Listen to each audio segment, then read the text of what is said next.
એની વાણીઓ આશા કરીને આખી જિંદગી તો એ વાણીઓ ખૂટે એમ નથી. એટલું બધું આપણી માટે સંતો મહાપુરુષોએ કેટલી મહેનત કરી અને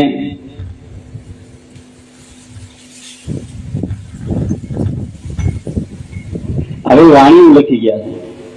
એ તો એનું કામ બાપા કરી ગયા છે, પણ એને એવી જિજ્ઞાસા હતી કે પાછળ જો કોઈ અધિકારી જીવ હોય અને જો આ વાણી વાંચી અને જો આમાં કોઈને પૂછે કે બાપા આ સંત છે, આ મહાપુરુષ છે, આ ભજનની અંદર આ કડી હું કહેવા માંગે, અને જો કોઈ એવો જાગૃત પુરુષ હોય અને એની પાસે જઈને વાત કરે તો એ કડી ફોડી અને કડીએ કડી સમજાવે તો એક ભજનની, એક સંત મહાપુરુષની એક વાણી, એક કડી સમજાઈ જાય એટલે એનો ભવસાગર પાર થઈ જાય.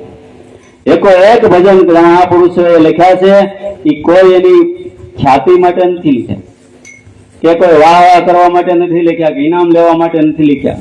બસ એને તો બસ એક જ છે વાત કે કોઈ પાછળ જીવ જાગે, અને જો જાગે એટલા માટે આ બધો એને પ્રયાસ કર્યો છે.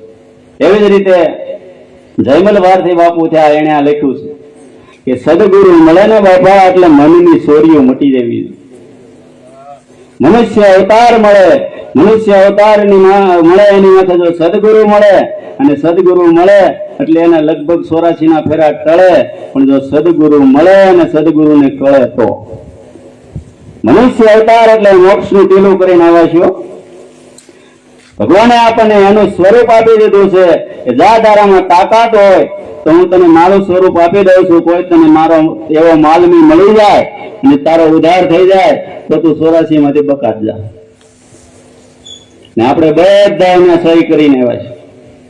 હે ભગવાન, મને એકવાર મનુષ્યનો અવતાર આપો, પછી આખી જિંદગી તમારું ભજન કરીશ, બાકી કાંઈ નહીં કરો અને મારા મોક્ષનો માર્ગ હું ગોતી લઈશ.